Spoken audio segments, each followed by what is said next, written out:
Je to úplne iný život, ako bol predtým. Naučilo ma to naozaj sa na veci pozerať úplne inak. Tým, že som mal 22 rokov, tak nechcel som, aby ten život skončil, zavretý doma. Ja som žil v takom presvedčení, v takom sne, že toto sa vyrieši. Ja som bol presvedčený, že ja budem chodiť. Tento jeden náš domček sme stávali my. Je to také moje dielo, také vlastne, že aj vozíčkár dokáže, keď sem prídem a všetci pozerajú, že čo tu vlastne robím a ja som tu, mudrujem a ukazujem, čo viem. Je to krásny pocit, keď človek na vozíku niekde príde a dokáže viac, ako nedokážu niektorí zdraví ľudia. Traja chalani, 3 rôzne príbehy, no spája ich niečo spoločné. Invalidný vozík. Napriek tomu sa nevzdávajú. V septembri, v auguste 2019 som bol u kamaráta na dome a oprel som sa o zavredlie. To sa zlomilo a ja som spadol asi z 4-5 metrov na chrbát, kde som vlastne roztrieštil jeden stavec a jeden malý úlomok sa mi oprel o miechu. Tak ja som jedno ráno išiel do roboty a prišiel som domov o pol roka z nemocnici. Po obede o pol štvrtej už sme balili v Vercach, ja som išiel ešte jednu latu odrezať. Zlomila sa doska, spravil som kotrmelec a padol som na chrbticu, zlomil som si chrbticu a odtedy už vlastne sa kočíkujem. Po tej nehode som mal zlomené 2 stavce, jeden krčný a jeden driekový. Len úlomok z toho driekového sa oprel o miechu, takže tam som ochrnul. Každý mi povedal, že sa s tým mal zmieriť. Ja stále tvrdím, že s týmto sa zmieriť nedá, alebo veľmi ťažko. Skôr je potrebné prijať ten stav, neustále pracovať na tom, aby sa to zlepšilo, pretože vždy je šanca a nádej, aby sa to zlepšilo. Vyrovnať sa nedá určite, ale dá sa si zvyknúť aspoň na niečo. Určite to je život plný obmedzení. Každý z nich si prešiel náročnými rehabilitáciami. Urobili malé pokroky, ale stále sa pokúšajú dosiahnuť viac.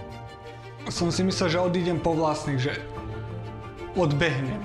Ale bohužiaľ sa to tak nestalo. Veľa mi pomohli, ale vedel som, že musím pracovať ďalej. A teraz som tu. Vždy, kde som prišiel, tak to bolo také veľmi sterilné. Všade, kde som prišiel, som bol pacient. A ja už som naozaj nechcel byť tým pacientom, som chcel byť naozaj normálny človek.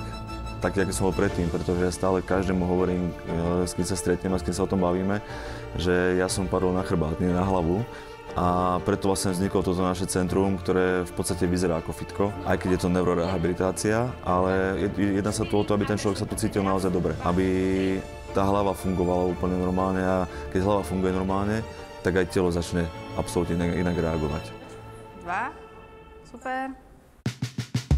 Najčastejšie sem prichádzajú ľudia, ktorí majú poranenia miechy, takže vozíčkári, potom sú to najmä SM-ky, to teda skleróza multiplex, ale aj rôzne iné neurologické ochorenia, či už po covide, alebo rôzne cievne porážky. 1, 2, poď. Máme také 2 komplexy, ktoré ponúkame a to sú najmä neurofyziotréning, to je vlastne teraz, čo cvičíme s Tomím. Tu sa zameriavame vždy najskôr na aktívny stretching, potom na aktiváciu, kedy pripravíme toho daného človeka na tú ďalšiu fázu. Všetko riešime vlastne individuálnou cestou. Veľmi dôležité je, aby s nami cvičil a pracoval človek, ktorý je špecialista v rámci fyzioterapie, aby sme si ešte viacej neublížili. V tom neurogyme je tu taká pozitivita, s ktorou sa v zdravotníctve, aspoň teda v slovenskom, vôbec nestretávam. Aj ten tréning je iný ako v tých zdravotníckych zariadeniach. Tým, že máme otvorené dvere, máme väčšie možnosti, aj tým, aké tu máme pomôcky a zameriavame sa práve na ten daný problém.